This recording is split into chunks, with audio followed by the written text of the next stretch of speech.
আজকের খুতবার যে মূল বিষয়, সেই বিষয় হলো মমতা, ভালোবাসা, ভ্রাতৃত্ব, এইগুলি।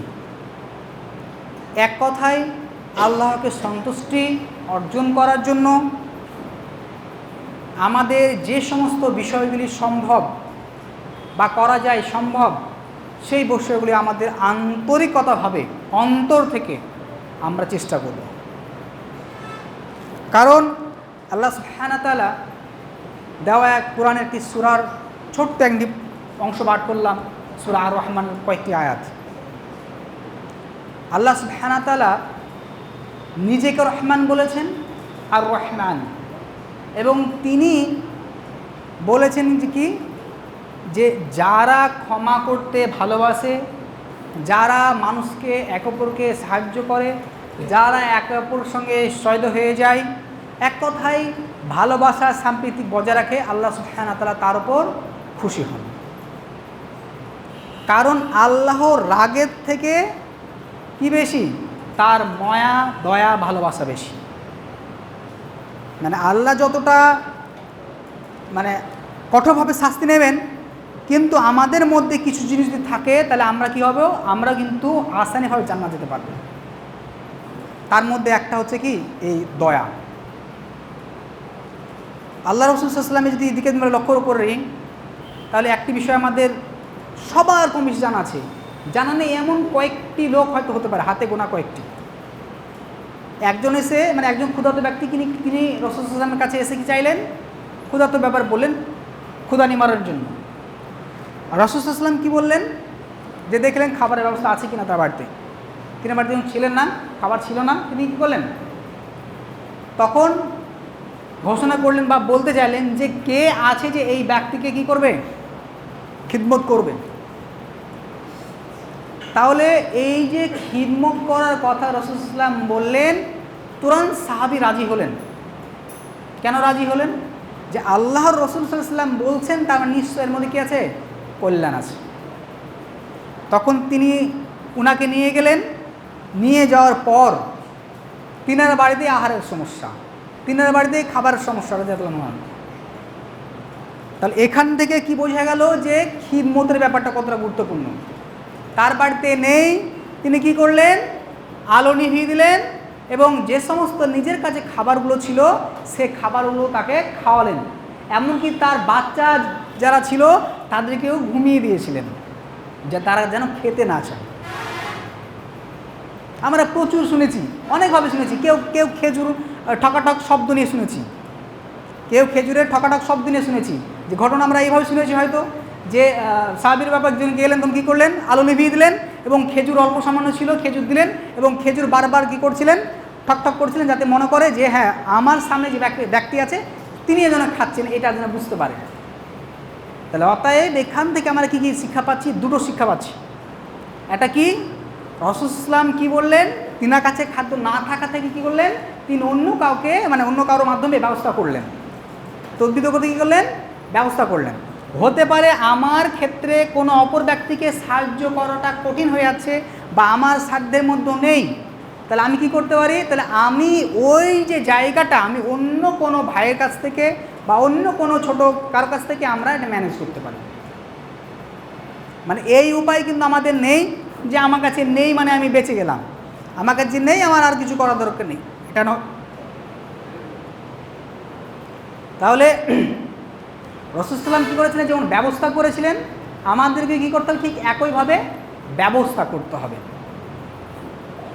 এই বলে আমরা বেঁচে যেতে পারি না যে আমার তো এই সামর্থ্য নেই, তাহলে আমি কি করব। তাহলে আমার কী করতে হবে, তার পারিপার্শ্বিকভাবে আমার সাধ্যে কাউকে যদি পাই তাকে আমি বলবো এবং সেই সমস্যাটা হাল করব বা ঠিক করব। তাহলে আমরা এখান থেকে দুটো বিষয় শিখলাম, না থাকলে কি করা, অন্য কারোর সঙ্গে সাহায্য করা, আর যদি আমার কাছে সামর্থ্য থাকে তাহলে সেই মেহমান হোক মানুষ হোক খিদমত করা। যেমন আমাদের বর্তমান সময়ে যে আমরা এমন একটা পর্যায়ে আমরা অবস্থান করছি যে হাদিয়া দেওয়াটা আমাদের মধ্যে নেই বললেই চলে। হাদিয়া দেওয়া বলতে কি বোঝায়, উপহার দেওয়া, সেটা কি অনেক কিছু হতে পারে, অনেক কিছু হতে পারে। এমন নয় যে আমাকে একদম পুরো একটা বাড়ি দিতে হবে, একটা গাড়ি দিতে হবে, একটা বাইক দিতে হবে, এমন কিছু নয়। হাদিয়া একটা 5 টাকা দামের একটা কী হতে পারে, একটা চকলেট হতে পারে, যেটা বড়োদের জন্য হয়তো না হতে পারে, বাচ্চার জন্য হলো এটা হাদিয়া। বুঝতে ভুল করলে হবে না, 5 টাকার হাদিয়া একটা চকলেট হতে পারে, একটা বিস্কিটের প্যাকেট হতে পারে, বিভিন্ন হাদিয়া হতে পারে। এমন নয় যে সে বাচ্চাকে আপনাকে একটা 500 টাকা দামের একটা গাড়ি কিনে দিতে হবে, বাচ্চাদের ক্ষেত্রে বললাম। তাহলে তাকে ওইভাবে আমি রাজি করতে পারছি। তাহলে একটা বড় মানুষকে কীভাবে হাদিয়া দেওয়া যেতে পারে? একটা বড় মানুষ যদি আমি হাদিয়া দিতে চাই, কী করে দিতে পারি? এটা হতে পারে 50 টাকা দামের একটা আতর হতে পারে। একটা 50 টাকা দামের আতর যদি হয়, 30 টাকা দিয়েও পাওয়া যায় ছোটোগুলো। এই আতরগুলো যদি একটা মানুষ দেয়, সে বলবে না কখনো যে নিব না আমি, কারণ সে জানে এটা মানে হাদিয়া দিচ্ছে, আর হাদিয়া ফেরত দেওয়া যাবে না। তাহলে ওই 30 টাকা দামের আতর না দিয়ে যদি আমি 30 টাকা দিই, কেউ নেবে? কেউ নেবে না। কেন নেবে না? কারণ টাকা আমার কাছে আছে, সে আমাকে টাকা দিচ্ছে, আমার তো টাকার দরকার নেই। আমার কি দরকার? আমার আন্তরিকতা দরকার, আমার সম্পর্ক দরকার। সে সম্পর্কর জন্য 30 টাকা দামের আতর দিয়েও হতে পারে। সর্বনিম্ন 30 টাকাতে আতর পাওয়া যায়, হয়তো একটু দাম দর বেশি নিলে হয়তো আরও কম পাওয়া যায়। তাহলে আমরা একে অপর সঙ্গে এমনই পরিস্থিতি যে আমরা বিনা পয়সার একটা জিনিস সেটা আমরা দিতে পারি না মানুষকে। মানে আমাদের অন্তরের মধ্যে এমন একটা জায়গা হয়েছে, বা এমন একটা কঠোরতা তৈরি হয়েছে, এমন একটা গাফিলতি তৈরি হয়েছে, বিনা পয়সায় দেওয়া জিনিস পর্যন্ত আমরা মানুষকে দিই না। সেটা বিনা পয়সার জিনিস আপনারা আইডিয়া করতে পারেন। একজন মানুষের দেখা হলে কি বলা দরকার? আশা করছি বুঝে গেছেন। সালাম দেওয়া, আসসালামু আলাইকুম, এটা হলো। এর থেকে উত্তমভাবে বলতে চাইলে ওয়া রাহমাতুল্লাহ, আরও উত্তমভাবে বলতে চাইলে ওয়া বারাকাতুহু, এটা যুক্ত করে। তাহলে আসসালামু আলাইকুম ওয়া রাহমাতুল্লাহি ওয়া বারাকাতুহু, এই বিষয়টা আমাদের কোনো পয়সাই লাগে না। তারপরেও রাস্তাঘাটে চলতে গিয়ে, যে কোনো জায়গায় চলতে গিয়ে আমরা 100টা লোকের মধ্যে 2টো লোককেও খুঁজে পাই না হয়তো এইভাবে সালাম দেওয়া, অথচ এটা সম্পূর্ণভাবে ফ্রি। আর এটা আপনার পকেট থেকেও চলে যাচ্ছে না, এটা বলে যে আপনার নেকি হচ্ছে না, এটাও না। অপর ব্যক্তিরও নেকি হচ্ছে, এবং ইভেন আপনার নিজেরও নেকি হচ্ছে, মানে আমারও নেকি হবে সালাম দিলে। প্রত্যেকটা অক্ষরের জন্য এক করে নেকি হয়, আবার একটা নেকি, এগুলো আবার 10টা করে নেকি আল্লাহ সুবহানাহু ওয়া তাআলা দিয়ে দেন। তার মানে একটা অক্ষর পড়ার জন্য 10টা করে আমরা পাচ্ছি। তার মানে আসসালামু আলাইকুম, এটা তো কতগুলো নেকি দেন? প্রায় 30টার বেশি। ওয়া রাহমাতুল্লাহি ওয়া বারাকাতুহু যুক্ত করে দেখেন কতগুলো হবে।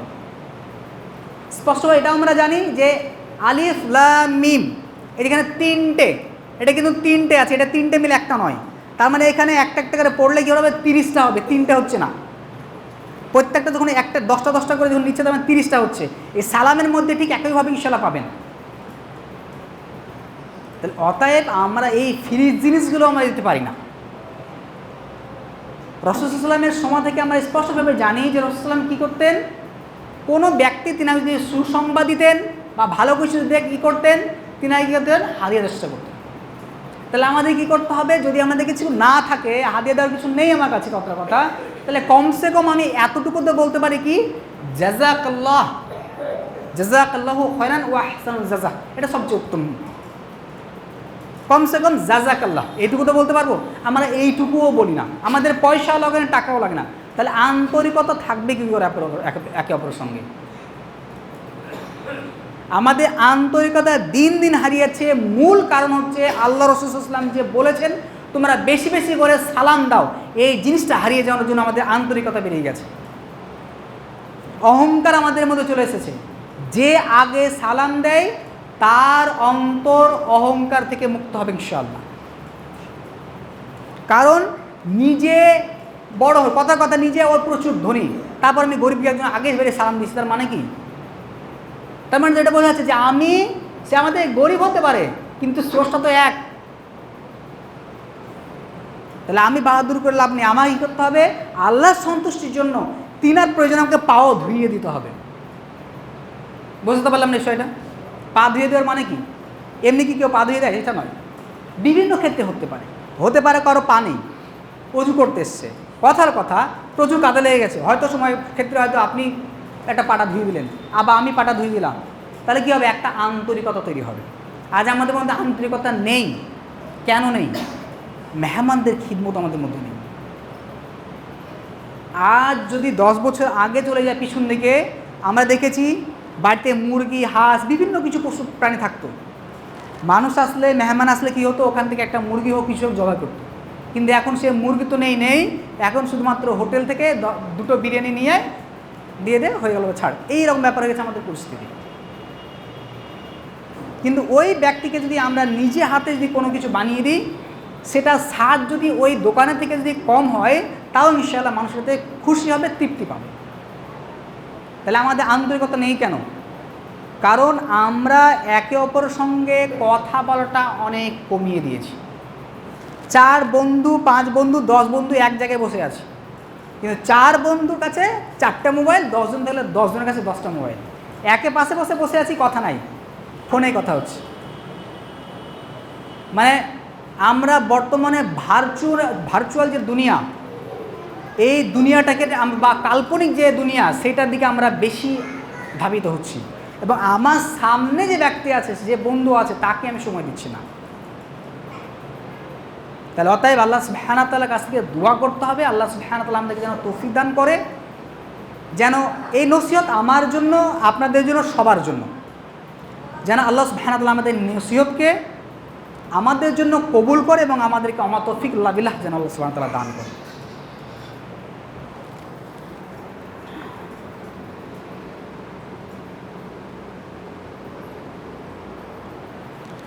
আলহামদুলিল্লাহ আলামিন, আসসালাতু ওয়াসসালামু আলা রাসূলিল কারীম, আম্মা বা'দ। আউযু বিল্লাহি মিনাশ শাইতানির রাজীম, বিসমিল্লাহির রহমানির রহিম। কুল হুয়াল্লাহু আহাদ, আল্লাহুস সামাদ, লাম ইয়ালিদ ওয়া লাম ইউলাদ ওয়া লাম ইয়াকুল লাহু কুফুয়ান আহাদ। তো আল্লাহ সুবহানাহু ওয়া তাআলা আমাদেরকে যে জ্ঞান দিয়েছেন, গত জুম্মার খুতবায় যে বিষয় ছিল, আমাদের কি ছিল, যে আমাদেরকে ব্রেনকে ঠিকভাবে ব্যবহার করা।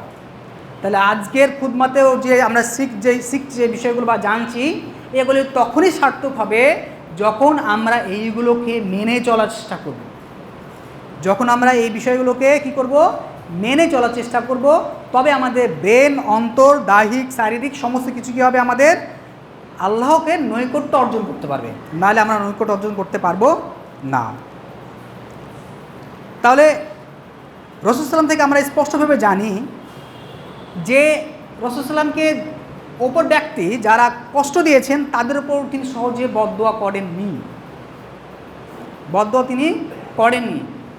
তিনাদের জন্য আল্লাহর কাছে দোয়া করেছেন, হে আল্লাহ, তাদের কি করেন, হেদায়েত দান করেন এবং তাদেরকে কি আপনার পথে ফিরিয়ে নিয়ে আসেন। এবং কি তারা, কারণ কি তারা তো জানে না, তারা কি জানে না। হতে পারে আপনি সঠিক, আপনাকে কেউ খারাপ ভাবছে ইত্যাদি বিভিন্ন কিছু হতে পারে, কিন্তু আপনাকে সেই টাইমে ধৈর্য ধরে আপনাকে কি করতে হবে, তাদের জন্য দোয়া করতে হবে। এই কথা বলার সুযোগ নেই যে ও তো করবে না, ও সালাম আমাকে দিবে নাকি, ও আমাকে এই করবে নাকি, এই জিনিসটা করা যাবে না। আর আমাকে আমার কর্তব্য করতে হবে। আমি একটা মানুষের সাহায্য করব, আমি একটা মানুষকে জাযাকাল্লাহ বলবো, সে আমাকে বারিকাল্লাহ ফি না বলুক। কেউ আমাকে জাযাকাল্লাহ খৈরান বললো, আমি তাকে বললাম বারিকাল্লাহ ফি, বা আমি কাউকে বললাম যে জাযাকাল্লাহ খৈরান রাসূলুল্লাহ, সে আমাকে বারিকাল্লাহ ফি বললো না। সে যে আমাকে বললো না বলে আমি বলবো না, এটা হতে পারে না। আমার হাত চেয়ে উঠেছে, আমি বললাম আলহামদুলিল্লাহ, আমার শোনার পরে কেউ জবাব দিল না, তার মানে এটা এই নয় যে আমি আলহামদুলিল্লাহ জোরে বলবো না। তো অতএব কে কী করলো তার উপর ভিত্তি না রেখে আমাদেরকে চেষ্টা করতে হবে আমাদেরকে সঠিক রাখা। কারণ আল্লাহ সুবহানাহু ওয়া তাআলার কাছে পৌঁছই আমাদের কি তাকওয়া, আমাদের কি বোঝায়, তাকওয়া। ইন্না আতাইনাকাল কাউসার ফাসল্লি লিরাব্বিকা ওয়ানহার ইন্না শানিয়াকা হুয়াল আবতার। আল্লাহর কাছে রক্ত মাংস যায় না, যে কুরবানি দেওয়া হয় রক্ত মাংস যায় না, কি যায়, তাকওয়া যায়। তাহলে আল্লাহর কাছে আত্মসমর্পণ করাই যদি তাকওয়া হয়, আল্লাহকে ভয় করে যদি চলাই যদি আমাদের তাকওয়া হয় বা রহমতের দরজা হয়, তাহলে আমাদের কি করা উচিত, তাহলে ভ্রাতৃত্ব বজায় রাখতে হবে। অকুল্লু মুসলিমিন আখওয়াতিন, প্রত্যেক এক অপর মুসলিম কি, তারা ভাই। তাহলে ভাই যদি হয়, তাহলে আমরা একে অপরের সঙ্গে এত আমাদের কেন ঈর্ষা, হিংসা কেন? একজন যদি দোতলা যদি বাড়ি করে, তো আমার গা জ্বলে যায়।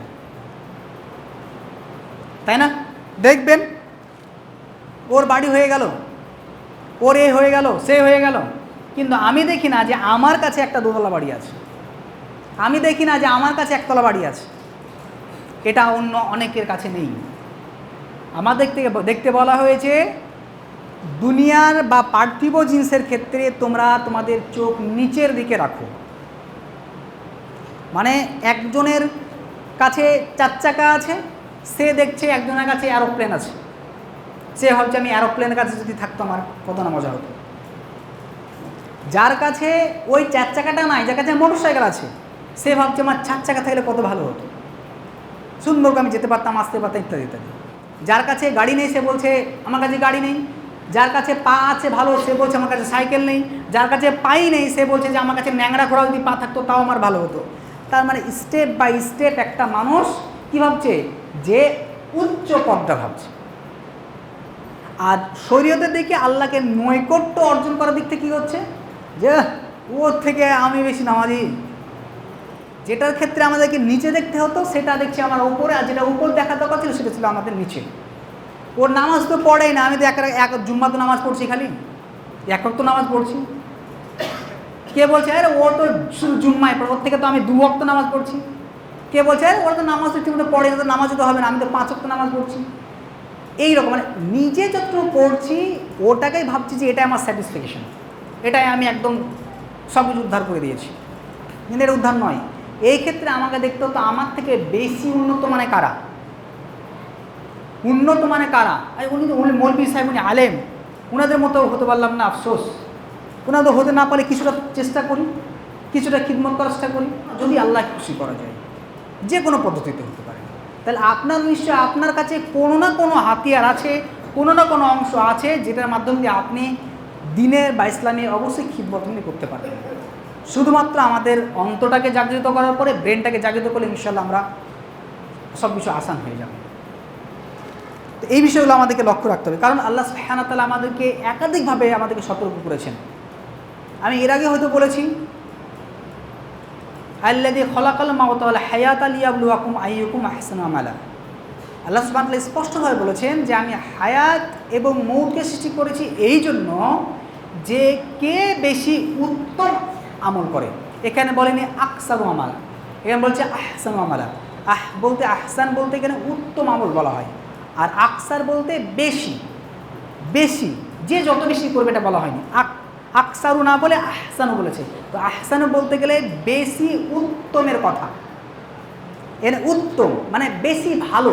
এটা দেখা যাচ্ছে আপনি 2 রাকাত নামাজ পড়লেন, আপনি দেখা যাচ্ছে 2 রাকাত নামাজ আপনার দেখা যাচ্ছে 10 মিনিট লাগলো, কেউ দেখা যাচ্ছে ওই 10 মিনিটে দেখা যাচ্ছে 20 রাকাত নামাজ পড়লো। এবার আপনি নিজে বিচার করে দেখেন কোনটা ঠিক হলো। তাহলে অতএব আমাদেরকে চেষ্টা করতে হবে যে ভ্রাতৃত্ব বজায় রাখা। এইটার মধ্যে আমাদের অনেকের অনেক রকম সমস্যা। দেখা যায় যে মোবাইলে ব্যবসা করছি 2 জন, দেখা যাচ্ছে 2 জন আড়তে ব্যবসা করছি, দেখা যায় হয়তো কেউ পানির ব্যবসা করছি, মানে একই টাইপের ব্যবসা যে কোনো প্রকার, মানে ছোট থেকে বড় সবার ক্ষেত্রে, কেউ জুতোর ব্যবসা করছি, কেউ জামা কাপড় ব্যবসা করছি, মানে একে অপরের সঙ্গে ঈর্ষা হয়ে আছে। আমাদের এমন একটা পরিস্থিতি চলে আসছে যে আমাদের সমাজের মধ্যে মানে এটা বিশালভাবে ঢুকে গেছে এখন, বিশালভাবে। মানে ধর্ম নিয়ে বাটাবাটি যেমনভাবে চলছে, বর্তমানে আমাদের পার্টি নিয়েও প্রচুর বাটাবাটি চলছে। মানে এমন একটা পরিস্থিতি, কোনো একটা জায়গা পাচ্ছি না যে সেখানে পার্টি নেই। তাহলে কি একটা অবস্থা। আমরা এইটুকু পার্থক্য করতে পারছি না যে আল্লাহ সুবহানাহু ওয়া তাআলার নৈকট্য লাভ করার জন্য আমাকে আল্লাহর জায়গাগুলোকে আলাদাভাবে ভাবতে হবে, আর অন্য জায়গাগুলোকে আলাদাভাবে ভাবতে হবে। কারণ আমাদের জীবনে বেঁচে থাকতে গেলে যে সমস্ত কারবারগুলো করতে হবে সবার সঙ্গেই করব, আর আল্লাহকে পাওয়ার জন্য যেগুলো করা দরকার আমরা সেগুলো করব। মসজিদ মাদ্রাসার সঙ্গে অন্য কোনো কিছু যদি মিলে না যায়, আমি অন্য কিছু করতে পারি, আমার কোনো অন্য পার্টি থাকতে পারে, অন্যজনের আরেকজনের পার্টি থাকতে পারে, আমার জামার দোকান থাকতে পারে, আরেকজনের জামার দোকান থাকতে পারে, আমার মোবাইলের দোকান থাকতে পারে, আরেকজনের মোবাইলের দোকান থাকতে পারে, একে অপরের জিনিস থাকতেই পারে। সে ব্যবসার জায়গায় আমাদের ব্যবসা কম্পিটিশন থাকতেই পারে, কম্পিটিশন আমরা করব, কিন্তু এর মানে এটা নয় যে ওই কম্পিটিশনটাকে নিয়ে মসজিদের মধ্যে ঢুকে আমরা ঝামেলা করব, মাদ্রাসার মধ্যে গিয়ে আমরা ঝামেলা করব এবং আমরা এখানে ফাটল ধরব। আমি স্পেসিফিকভাবে কাউকে নির্দিষ্ট করে আমি একজনকে বলছি না, আমি সবাইকে বলছি। আপন আপন ব্যবসা, আপন আপন জায়গা, আপন আপন ইনকামের প্রতিষ্ঠান, সমস্ত জায়গাকে উল্লেখ করে সমস্ত কিছু দিক থেকে আমি বলছি। একই রকম বিজনেস হলেই আমাদের মধ্যে ঈর্ষাটা বেশি হয়। আমাকে হিংসা করবে না, কলকাতায় যে বসে আছে কোনো মুসলিম ভাই, ও হিংসা করবে না। আমাকে কেউ হিংসা করবে যে সৌদিতে বসে আছে, যে দুবাই বসে আছে, কেউ আমাকে হিংসা করবে না। আমাকে হিংসা করছে কে? আমার লোকালের মানুষ। অথচ এই লোকালের মানুষ দুবাইয়ের কাছ থেকে সাহায্য পাবে না, কালকে সাহায্য পেলে আমার কাছেই পাবে। আর আমি আপনাকে হিংসা করছি, কালকে আপনাকে আমি যদি প্রয়োজন হয় আমি আপনার কাছে গেলে আপনার কাছে আমি সাহায্য পাবো। আমার বাড়িতে আগুন ধরলে কে লিমাতে আসবে? দুবাই থেকে, মিশর থেকে আসবে কি? কেউ আসবে না। পাশে গ্রাম থেকে আসতে পারবে না। তাহলে কে আসবে? পাড়াপড়শি। তাহলে পাড়াপড়শির হক আমাদেরকে আদায় করতে হবে।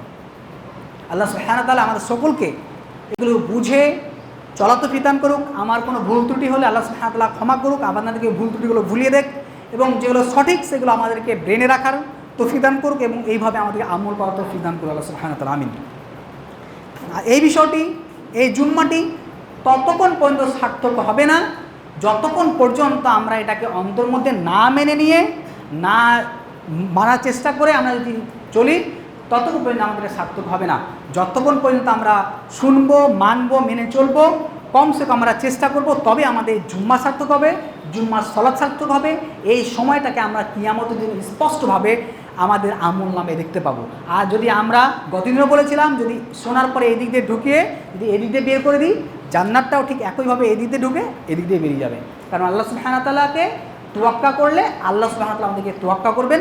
আল্লাহ সুবহানাহু ওয়া তাআলা দিকে এগিয়ে গেলে তিনি আমাদেরকে ধেয়ে এসে আমাদেরকে তিনার রহমতের ছায়া আমাদেরকে দিবেন। এই বলে আমি আজকে খুতবা দিতে করছি। আখিরাত দাওয়ানা আলহামদুলিল্লাহ আলামিন। আল্লাহুম্মা সাল্লি আলা মুহাম্মাদ ওয়া আলা মুহাম্মাদ কামা সাল্লাইতা আলা ইব্রাহিম ওয়া আলা আলি ইব্রাহিম ইন্নাকা হামিদুম মাজিদ। আল্লাহুম্মা বারিক আলা মুহাম্মাদ ওয়া আলা মুহাম্মাদ কামা বারাকতা আলা ইব্রাহিম ওয়া আলা আলি ইব্রাহিম মাজিদ। আসসালামু আলাইকুম ওয়া রাহমাতুল্লাহি ওয়া বারাকাতুহু।